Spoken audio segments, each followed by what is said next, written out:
When you try to figure out someone's motives, have you ever had the feeling that you're a detective? Alternatively, you may have hoped you could read people's brains to figure out why they behave the way they do. I have, in fact, also been there. I was delighted when I found Patrick King's book, Read People Like a Book, for this reason. You can learn more about human behavior by reading this book. It is similar to having a personal guide to help you navigate the nuances of social interactions. You'll accurately discern people's intentions, feelings, and thoughts by using the methods and strategies described in this book. Accompany us on this enlightening journey. To make sure you don't miss out on this series, please click the like button, subscribe, and ring the bell. Let's move on to the most significant takeaways from this book. Understanding motivation is the first lesson. People's motivations frequently influence their behavior, which is one of the book's key lessons. Their actions can be influenced by their desire for pleasure or their need to avoid pain. We can begin applying this by taking note of the reasons behind our interactions. To avoid taking things personally, I can inquire as to what might be bothering someone when they appear frustrated. Do they feel overpowered right now? Are they aiming for a significant goal? I can react more sympathetically if I comprehend motivation. Not only does this enhance my connections, but it also facilitates more effective communication. Understanding others' motivations allows me to interact with them in a meaningful way. Consider this. During a meeting at work, one of my coworkers yells at me. I keep this lesson in mind rather than responding defensively. I consider how stressed they must be, given their recent deadlines. Afterwards, I politely walk up to them and inquire if they need anything. This helps to build our teamwork as well as clear the air.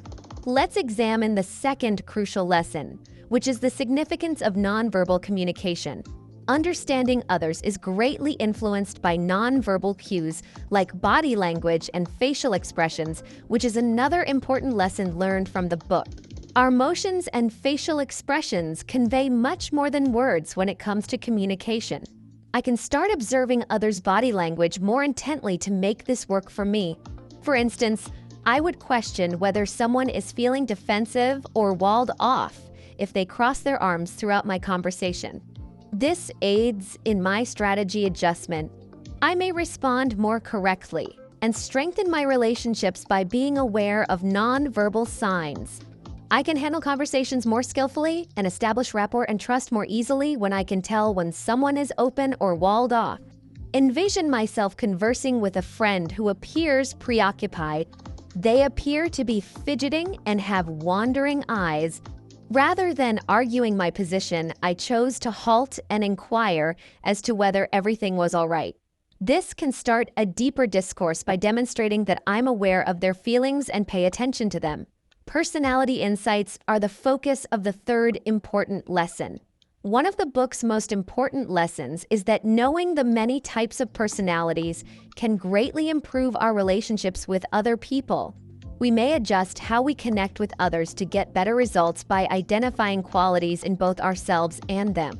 Personality frameworks such as the Enneagram or the Big Five can be used to help me recognize my traits as well as those around me. I can express my thoughts more methodically. For example, if I am aware of someone's type A personality, which values structure and deadlines.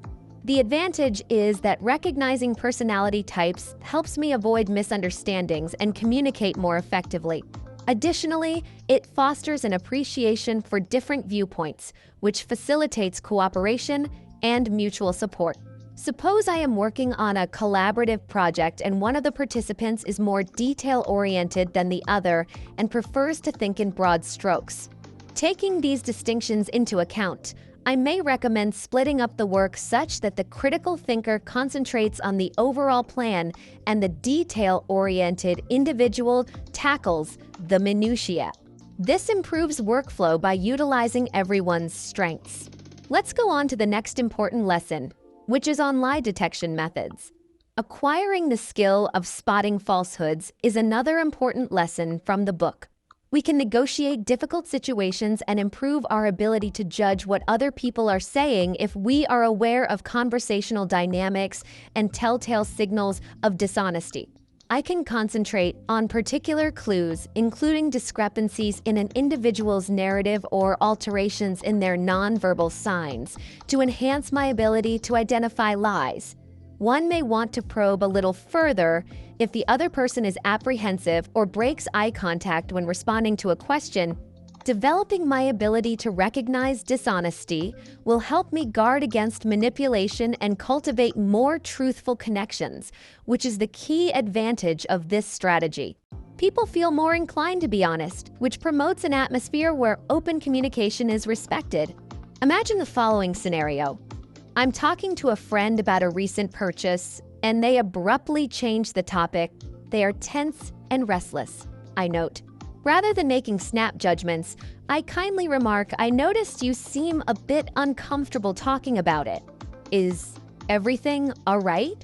By using this method, I'm allowing them to express myself and demonstrating my concern for them. Lastly, the power of observation serves as the final important lesson. The necessity of acute observation is emphasized in the book's final lesson. Increasing our awareness of the world and the people in it allows us to get important insights that improve our comprehension of other people. I may practice thin slicing or concluding quickly from scant information to hone my observational abilities. For example, I might watch some folks in a cafe and see how they converse with one another. I can detect more nuanced social cues and dynamics because of this. The main benefit is that I can make wise decisions and react correctly in a variety of scenarios since I have developed great observational abilities. It helps me engage with others more deeply and improves my emotional intelligence. Suppose I'm at a networking event and I notice two folks who seem a little nervous, standing apart from the group. I choose to go over and say hi rather than wait for them to come up to me. I make it easy for them to interact with me by observing their body language. This may spark deep discussions and the development of new relationships. Remember, you can gain a great deal from having the ability to read people like a book. Why not invest in yourself to realize the connection potential within people? I'm curious to know what you think of this book. Did you read it? What insights did you gain? Please tell me in the comments section below. For more fantastic material, including book reviews, don't forget to like, subscribe, and click the notification bell.